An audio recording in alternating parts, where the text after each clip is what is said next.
morning, MountJoy prison. Alright, hold the line there now. Dublin's MountJoy prison is one of Ireland's largest prison facilities.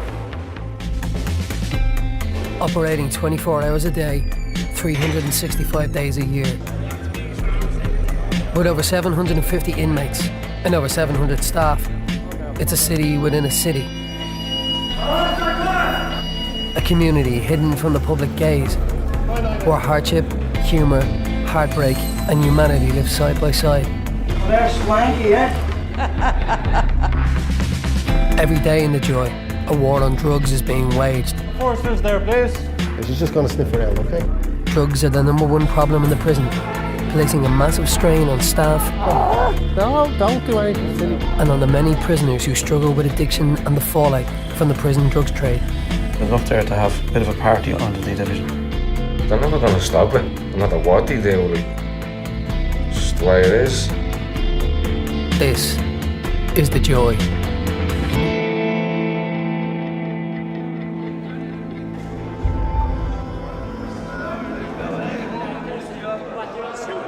$46. We got chicken curry, €20 credit for me that plays 6 cans of bud. What do you want? It's morning in the Joy, and the tuck shop on B Wing is greeting its regular customers. 3 curry, Coke and noodles, please. The shop itself is open here only on a Monday to Friday.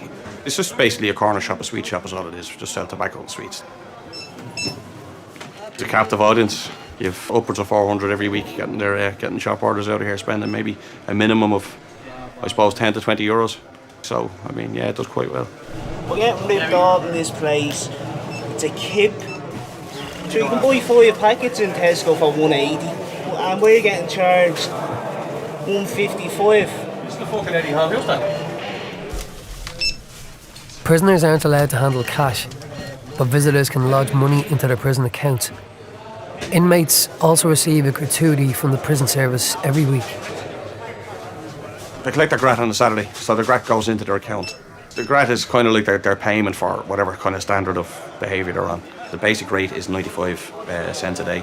The standard rate is 170 a day, and the enhanced rate is 220 a day. So essentially, the enhanced prisoners will get 15.40 a week. 5 bundles of oranges now, the mandarins, yeah? 5 puppets, yeah. You gone healthy? Yeah. Good man. Because prisoners can't handle cash, they often use items purchased in the tuck shop to pay off drug debts. How it works is someone might owe, I don't know, just for argument's sake, €50. It's €10 for a packet of cigarettes now, so that's 5 packets of Jean Claire Blue, and that paid off, you know. Drug addiction is a big problem in the Joy, but there is help for those who want it. Certainly get a lot of walking in this place. I could do with a bit more exercise, but this is a good way of doing stuff. A quarter of all prisoners in MountJoy are currently on the methadone programme. Pharmacist Brian is responsible for the daily dispensing of what prisoners call the green handcuffs. There you go. The methadone comes in 2 different forms in the prison. So you've got the regular methadone, which is the 1 milligram per mil. It's green in colour. And then you've got an unlicensed one, which is the methadone concentrate. This one is 10 times stronger, and this is yellow in colour. If a person only took 3 mils of this, and they're not used to opiates, so they're opiate intolerant, that could easily kill them. So it's very, very closely supervised in the prison environment.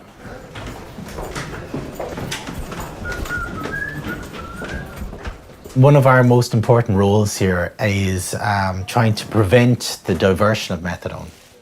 People are opportunistic. One thing that we've encountered in the past would have been people trying to impersonate other prisoners. People have tried to hold it underneath their tongue, or they try and regurgitate it afterwards. Just talk clearly at the end, yeah? You walked off quickly yesterday? Yeah, I know, yeah.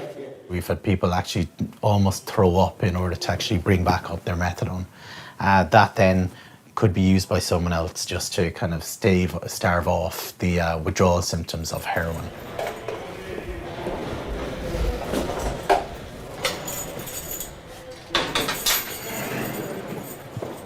methadone is definitely a taboo subject. It displaces heroin, so it means it's stronger attachment than heroin has. What are your symptoms at the moment? What do you mean? Like, are you not sleeping, or what way is it? I'm not sleeping at all. It's certainly an imperfect drug. Now, the ideal world, people would in turn detox off it, but it really is down on a patient-by-patient basis. Okay, Brian, see you. No one's forced to continue on it, but in some cases, it's way more beneficial to the person than not being on it. The methadone program was introduced in MountJoy in 2000 to try and curb the use of heroin in the prison. Yo! Some of the inmates have been on methadone for many years. I take that methadone in the morning. I withdraw, even though I don't take heroin. It takes me like an hour to get to feel normal, to feel the way you feel. You know, if I don't have that, I'm sick, like flu symptoms multiplied by 50. You know, with the agitation, like. Out forward just a little bit. Ronnie is the unofficial barber on MountJoy's C Wing. His history of drug abuse has seen him spend much of his adult life behind bars. Ronnie, what are you doing on the top there? Six, pal. What are the Yorkies doing? Drugs has been like a carrot on a stick in front of my face the last 20 years. I started smoking heroin when I was 14. I didn't know it was heroin when I was smoking it.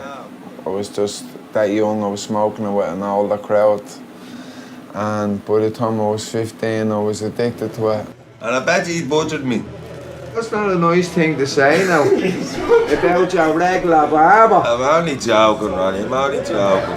The only time I done robberies, I never done them stoned. I always done them when I was withdrawn, when I hadn't got money. If I went into a chemist at the time, I'd be that sick. I wouldn't even take money out of the till. I just wanted the drugs. You know, I could be married, have my own house if I hadn't been at the heroin. It's just wasted my life, and I'm not gonna waste any more of it. Good man, got it.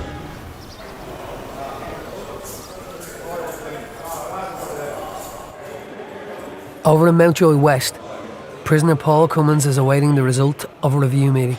Oh yeah. Do you want to see Paul Cummins for a couple of minutes?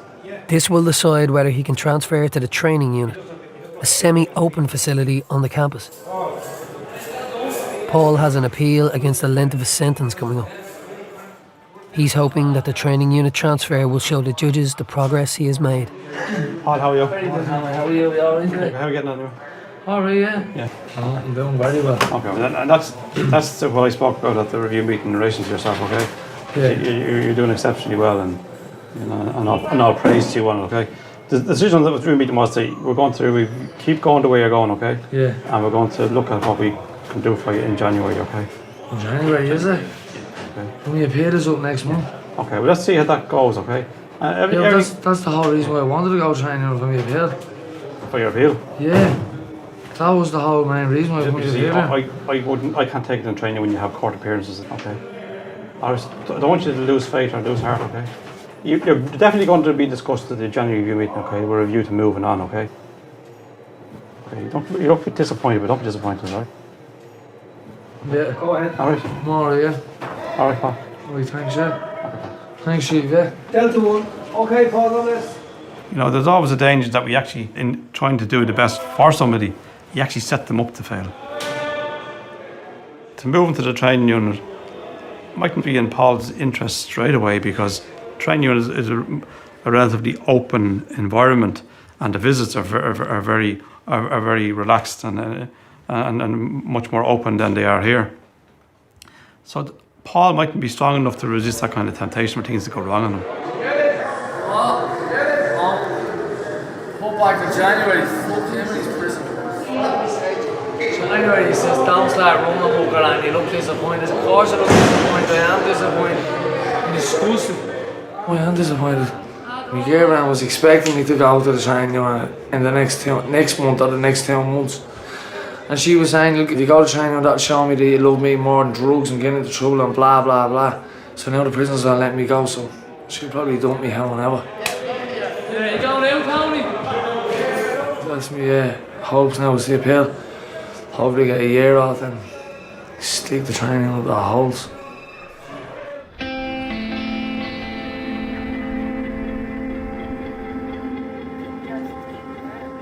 First is there, please. The war on drugs in MountJoy begins in the screening area. All visitors and staff must go through the screening process. Now, how are you doing? How are you going to see? Now, just throw your shoe straight up the bell for me there, please. Anything metal, coins? We screen for phones, drugs, metal objects, basically any kind of contraband that is not allowed inside in the prison. It's a successful deterrent, as in it has worked. They have started to look for alternative routes for their contraband other than this, because we do catch them a lot of the time out here. Just go back to me again, and your watch as well is going to have to come off. Yeah, can you stand on number 2 there for me, please? That's a big dress. And she's just going to sniff around, okay? Good girl. The second stage of the screening process involves the use of sniffer dogs, who've been trained to detect the presence of drugs. That's great, thank you. It's only because it's your communion. Here's the other one. My dog indicates by sitting. That's a good girl. I'm trained to read Rosie's indications, so I've no control over what the dog does. That's grand, thank you. You can go ahead. We don't, as the rumours used to go around years ago, that they sort of get the dogs addicted to drugs. That doesn't happen. Rosie has a big drive for tennis balls. What we do is associate certain drugs with the ball. Here. That's good. So when she comes along here, she knows that if she gets a certain smell, say cannabis, she knows I could get a ball here. She thinks she's sitting, she's going to get a ball. Did you get married today, did you? What gets by the dogs is minimal. If it does get by the dogs, it won't be a whole lot, because if someone does bring in a huge amount of drugs, the dogs will get it, you know, definitely. Okay.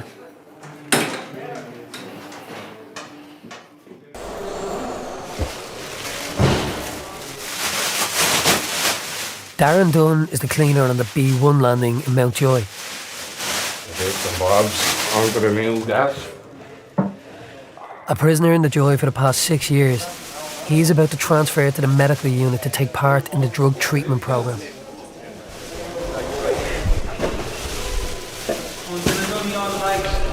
I'm trying to go over and just get off everything, get drug free, like. So it's just a kick in the hole I needed, like. It won't do me any harm, you know. I'm only better than myself, that's all. And what was your kind of drug that you would have been taking? Like, what was... Hash and tablets, coke on the weekends, ears when I was out, like. But it's not to say I haven't went on the ears and heard a few times, like. There's been a few parties, you know. So here's that of with peanuts, son. What's going on? This is my first sentence, first ever sentence. I was convicted of a shooting and a bar of coke, So a drug charge and a shooting charge doesn't look well on your CV, you know. But I don't regret it, like. I don't regret it the way it happened, you know. I've no regrets about it at all. Like. It's a me and him situation, you know what I mean? Radio, off.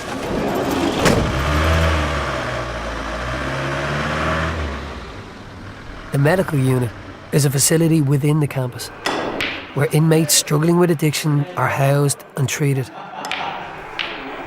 So your wash machine is on a normal cycle.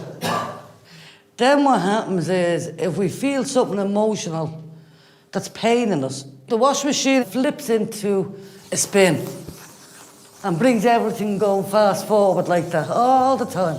Do you know Addiction counsellor Linda Lynch has been working with prisoners in MountJoy for almost 7 years. When you take a drug, what happens is it masks that pain, and that you feel goes back on its normal cycle, which actually it doesn't. When you see somebody, you know, that's using drugs and chaotically using drugs, it takes the soul. It's like a monster comes out. And when you see somebody come off drugs, it's a complete different person. You can become free of addiction.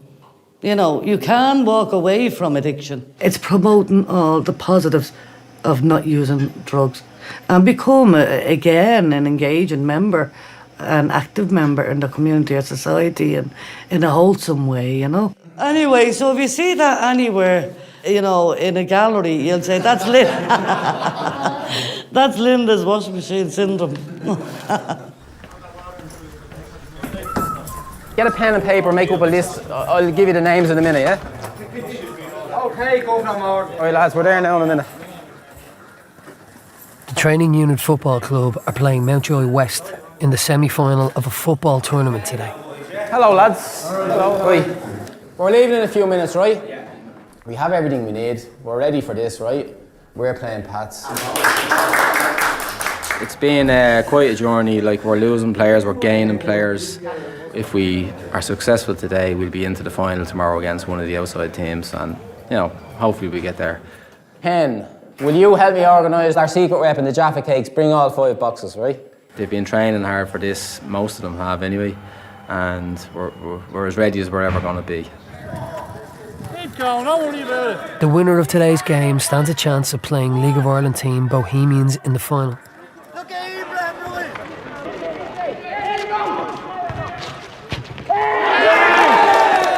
One prisoner is finding it hard to keep his mind on the game. Connor recently broke the terms of his temporary release for a college course and may now lose his place in the training unit. I was just seen in town when I should have been in a college course. Yeah. Went into the course Monday morning. No work to do, no work to catch up on. I asked the tutor could I leave for a day because there's nothing to do. She said, yeah, no problem. Oh, well done. Sit in, come on. I think it was just unfortunate to be seen in town by an officer. Hard up, lads, come on, face it. Well done, Dan. So whatever punishment they're going to give me, I'll just accept. All right, now punish. Who's the daddy? Well done, lads, well done. We just have to win in the semi-final 4-1. I'm happy, I'm delighted with myself. The lads are happy. We're in the final tomorrow. Can't wait. Conor Garland! Where's your runners? You haven't got a sniff of drugs today, sure you haven't? Back in the screening area, it's been an uneventful day so far. Listen to me. You're not to touch the doggy, right? You stand there, the man, stand there. Hello, control room. Governor, who? With over 500 cameras installed in the Joy, the ones in the visiting area are some of the most closely observed. There's a sort of a changeover now of visitors. The visiting kind of comes in waves. I would be able to see things here that other people wouldn't be able to see, and that obviously with all the cameras and that, you know. Sorry, I'm just watching a couple of things there now. Attention all units. Officers are being called to the visiting area. Oh no. The cameras have picked up a suspected handover of contraband. Wait, will you send me out to go? Yeah, well, we get over there. Sorry, relax. No, don't do anything silly. Sorry for your own good. Oh, that's your woman there. There she is there. Yeah. Is anything in her hand? No. No, that's the book. Not in her left hand, look. In the chief's office, staff are reviewing the incident from the visiting area. They need to verify that an article was passed. You shouldn't allow her to sit up on the counter. She's not doing anything, she's only kissing her there. What did you pass? Did you pass them? No, this happened to me on Friday here fucking as well. Poxy, your woman said there's something like, I have a pen in my pocket with this place out straight. Go ahead, Martina. There. Watch. That looks like something to me. Looks like it's dropped in there, look. It's 1509. So we keep going, right? And then he tried to pull it down. He tried to drop the hand straight away first. Yeah. Hand went down, then to pull back. Right, okay. He goes to isolate him there tonight then, right? You can put him down there at tea time. Okay. For breaching prison rules, this visitor will now be barred from MountJoy. See him that camera, I'll proxy smash that fucking camera. You won't be, you won't. Young women are often used as the means of getting drugs into the prison. Inmate Darren Dunn, currently detoxing in the medical unit, was no stranger to receiving packages on visits in the past. Some young ones, like, they barely even know them. You give them £100, bring a package, look. You happen to them on the phone, blah, blah, blah, yeah, you're coming up, yeah, bring me up something nice, like. It's just the way it is. You don't go to a dinner party without a bottle of wine there. Yeah. I'm not gonna lie, I got took out many a visits, like, for getting stuff. But every day, yeah, it's happening every day, like, they're never gonna stop it. No matter what they do, like. It's just the way it is.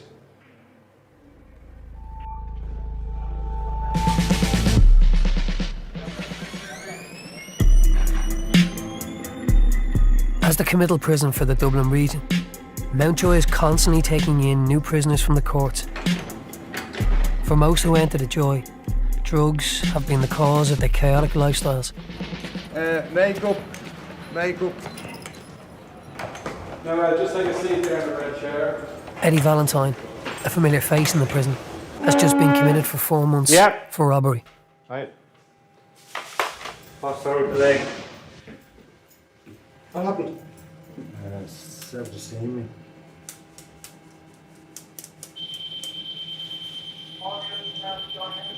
Checked on the groin, was it?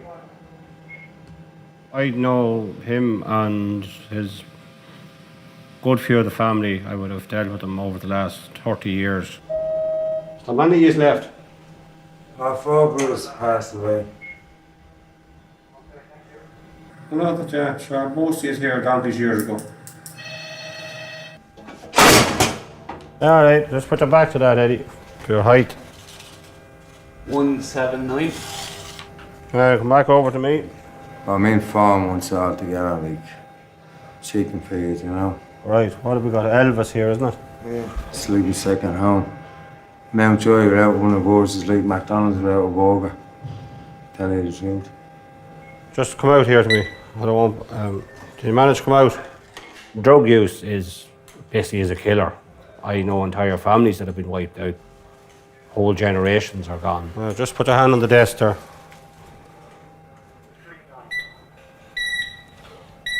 Oh, that's good. Right. To lose 4 brothers and himself then to lose a leg through drug abuse is fairly serious. Over time, I think it's like everything else. I think it's like any job, you just get immune to it. At this stage now, nearly 30 years in the job, nothing would actually surprise me coming through the door. Now, Eddie, all right? SC base for Eddie. All right. Have a raspberry ripple there.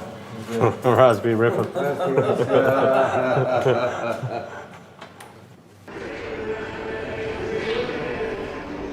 Over in the medical unit, Darren is almost 2 weeks into the drug treatment program.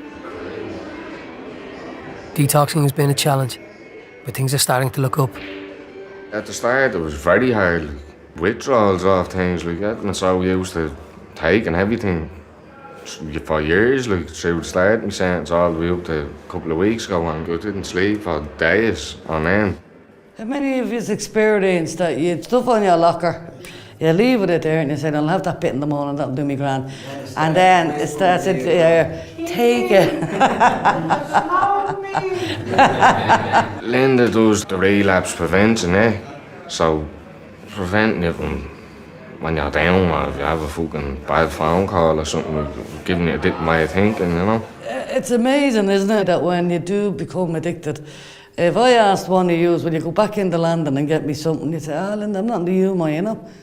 But if I said to you, there's 4 bags of gear or 1 bag of gear in there and you were using, you would jump through that door if it was locked to get to it. The best course we do is with Roger, Roger does this harmony course. Okay, write down, throw it out there. Don't kind of worry about how it comes out, yeah? Do you want me to leave you alone? Yeah, okay. It's about the way he can be influenced by music and all. It's good, yeah. And he's alright as well. He's been there, he knows the story, so it's alright to talk to him, because like, when he tells you he understands, he does understand. So this is a chance for you to represent your own life and stand up and say, yeah, this is me, this is who I am, this is what I have been through, yeah? With this type of illness, there is a big block, there is a big denial barrier to I have an issue in the first place. One of the hardest vehicles I've ever looking to witness part of this is being heartless regardless of being... For the first time in their life, maybe for some of these guys, they're able to talk about it, they're able to express themselves about it. 2, 3. Sitting at the shops, having a joint, felt a bit toasty, so I went for the point. It's kind of nearly a relief, you know, it can be a relief for them to finally to get to express themselves, you know, after all these years. So now we got picnic, while they want so easy, and they get 10 years, you better have a bee. Yeah, that's it. What I love about it, right, you're seeing your life from a different angle, you know, that you're seeing what the consequences are, you know. Yeah, you are, fair play to you.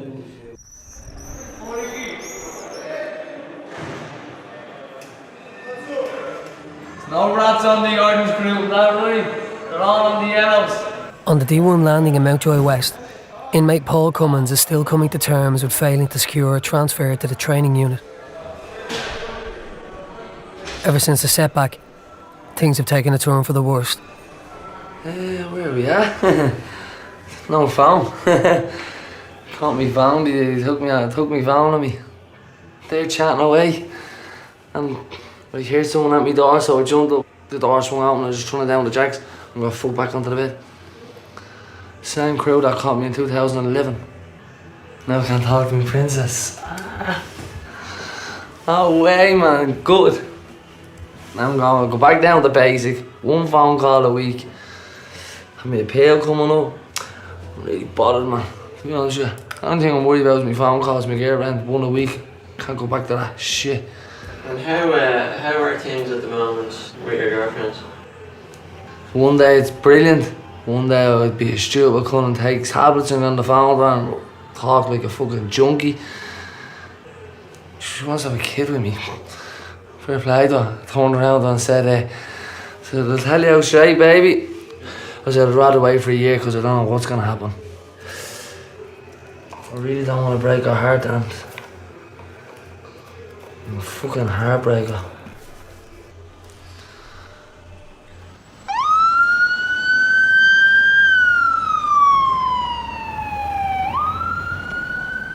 Glass screens were recently put up in the visiting boxes in MountJoy West for all D-Wing prisoners.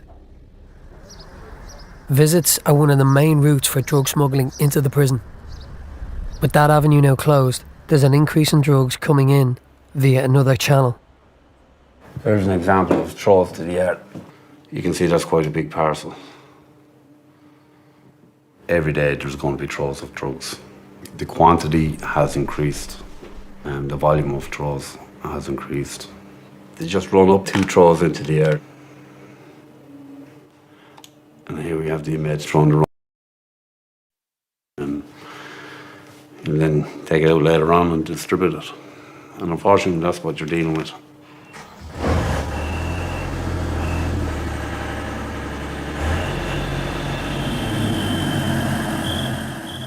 Not all throwovers make it as far as the prisoners in the yard.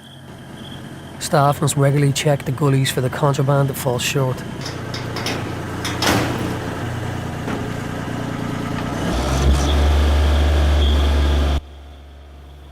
These are drugs that were found in one of our gullies. There's heroin, there's tablets, Zimmervanes. The tablets are stored in these packs with the bolts on them. Usually packs of 25. The colour tape would be an indication as to who it was for. Luckily enough, on this occasion, they didn't actually get them. This is just one little small battle that we won today. You know, but sure, it's every day. They will become more and more and more and more ingenious. The lengths that they'll go to, the people that they will hurt to get this. That's it. Their family life, Everything. Their normal way of living is gone for this.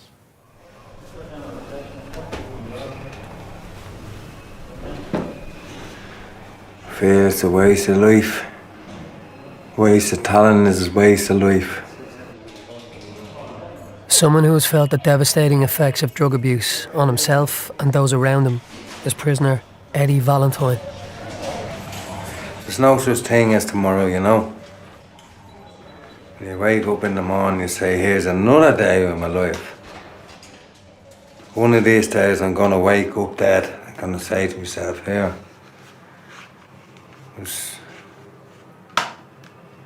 what's there? There's nothing left. All my friends are dead. Miss them, like, you know.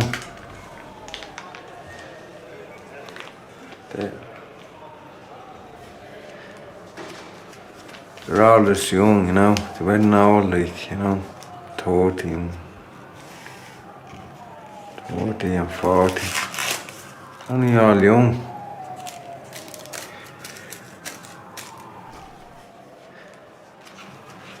There's nothing left out there.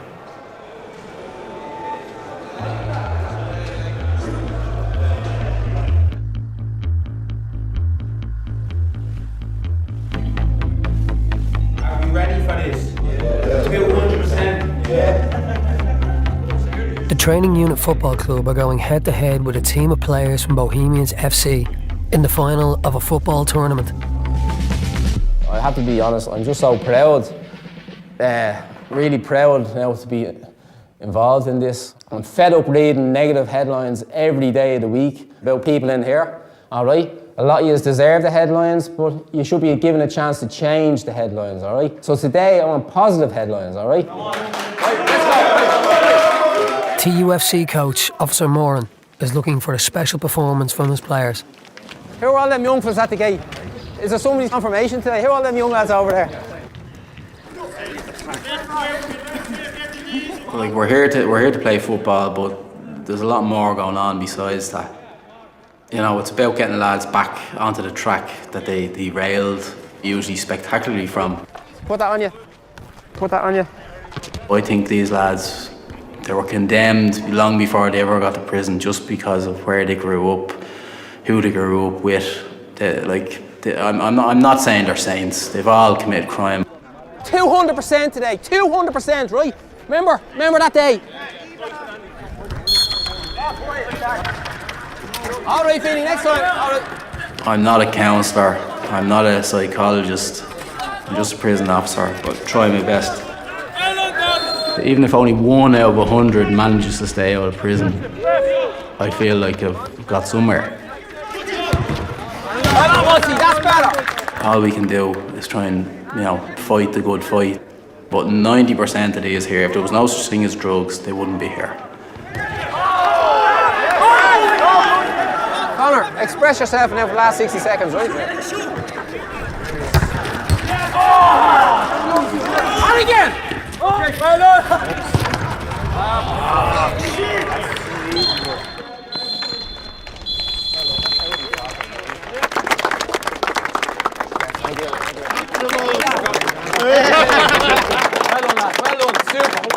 21 years I'm in this job, right? And it's only now getting involved in this. You got a Bows jersey? I got a Bows jersey, right? But there's one very important question that's been on my mind since this game started. What hairdressers do you go to? It's fucking unbelievable. It's unbelievable. George Clooney. Thanks for coming in, right? This is the first time I've been involved where there's an actual professional team, and it's been inspiring, yeah. If our lads can watch those lads the way they live their life, if we could 10% do what they're doing, we're taking a good step forward. Did you all enjoy it? Yeah. Right, well that's all. Come here. They're professionals, lads. We're a prison team. Back into it again Monday, right? One player who may not be returning to the training unit football team is Conor Gartland. He recently broke the terms of his temporary release for a college course. Conor risks losing his place in the training unit and being sent back to the closed jail he came from, Wheatfield Prison in Clondalkin. It's important that everybody here when they're engaged in programs and activities on the outside and going to work on CRS, wherever they may go, that they stick to that according to exactly as we lay it down in your TR sheet. So for operational reasons, we're going to move you to Wheatfield, okay? And see how you get on there. Okay, keep yourself busy over there, and we'll look out for you. It's on the system that I'll check in on you in about a month's time, okay? All right, Connors.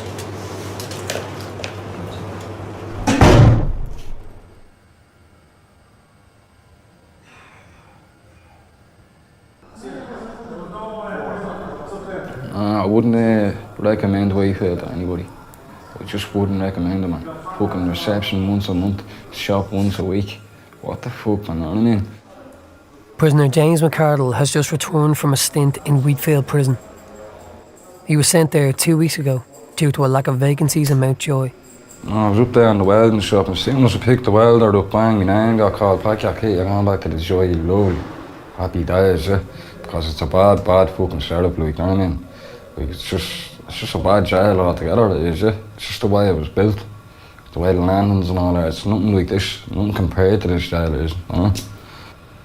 It's cushy up there, like, you know what I mean? One of my uncles was up on a visit.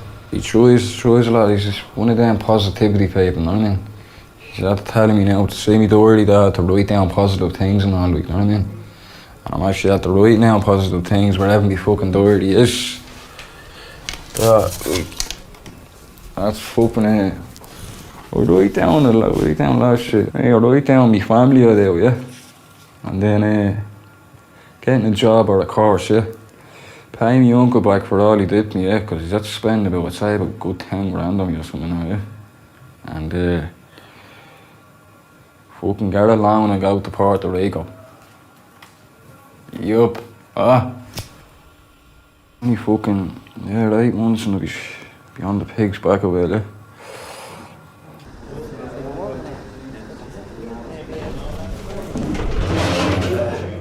After 8 long weeks in the medical unit, prisoner Darren Dunn is today graduating from the drug treatment programme.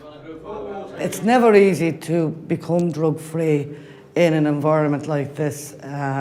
It's a hard task, you know? Finished, finito, done. There was 9 of us there and 6 of us finished there. It's a bit like Big Brother, getting evicted every week, eh? You help yourself. They done nothing for me. Screws, like, you know what I mean? Our governors, our chiefs. Faring up the agencies and all that come in, they done something. Well done, lads. I'm so proud of each and every one of you. I hope that you all came to know yourselves just that little bit more deeper, and that you got closer to why that you took drugs in the first place. At least I have something to show when I get out, you know? To my ma or something. Tell her I wasn't just lounging around and had the last 6 years, you know what I mean? Smile. Smile. Darren's reward for successfully completing the drug treatment programme is a place in the training unit.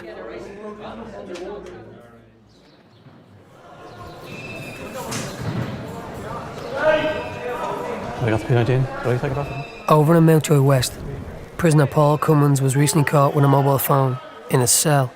Fucker, what can you do, bro? To make matters worse, he's also just broken up with his girlfriend. We're at the finishing on the visit today, 2 of us. Our sister went to see a medium. The medium said, twice the mediums that they're saying October is going to be good for Paddy, but when he gets out, you better run. It's for the best she goes, for her own sake probably. I love her as well, and that's why I'm glad she's gone. Now Paul must face Governor Kavanagh to receive his punishment for being caught with the phone. He stands to be sent back upstairs to his old landing, D2, where drugs are rife. I have to say, I was really annoyed to see the report that you had a P19, Paul. Yeah. You were doing so well, like, you know? No. Just will not get back, Paulovich, you know? Oh no, I should be honest with you, not really. The training was not even in my mind anymore. But it's there for you. It is there for you. That is your target, and I'm not taking that away from you, Paul. Okay, it's up to you now to get yourself back up. Well, if they send me back, there's no point. There's not really. That's knocking me right back. If I go back onto the tools, onto the urges, that's on my own mates. That's where everything is. We need to step you back a bit because of this, Paul. Okay, because we can't. I can't send out the message that it's okay for Paul Cummins to have a mobile phone either, you know. So Okay. As the governor here, I will do everything in my powers to try and ensure that you stay somewhere on an even keel, you know. Paul we moved back up to D2, was his previous landing. The danger is that he'd be more susceptible or prone to drug seeking up there, or encouraged to take drugs up there. So it's disappointing for him, but that's the way it goes. And he has to understand the consequences of his actions too.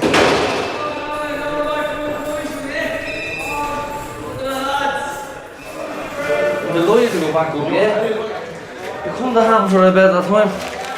Because, no way around. Fuck off. Flag under the orders, Bobby!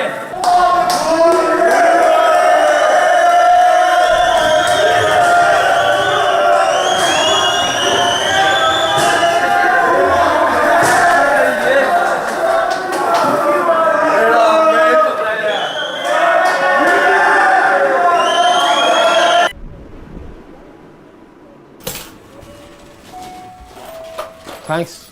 Over in the training unit, the time has come for Connor to be transferred to Wheatfield Prison. I'm disappointed, but I'll get over it, you know? It's just these things happen.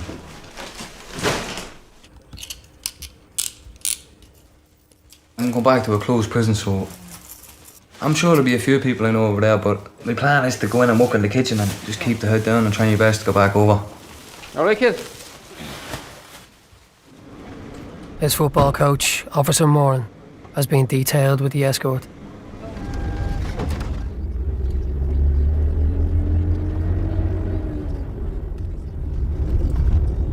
Mixed emotions, really. You know, he obviously had to be punished. He broke the rules.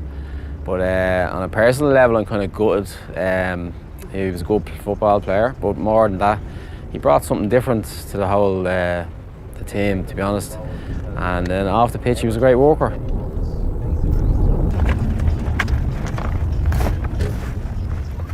Hopefully he'll make it back. He's a comeback kid. He does bounce back, but he falls again. So there's a pattern there, and he has to work his way back up, and that's what the governor said to him. I'd like to see him make it back, but, you know, might never see him again. Who knows, you know?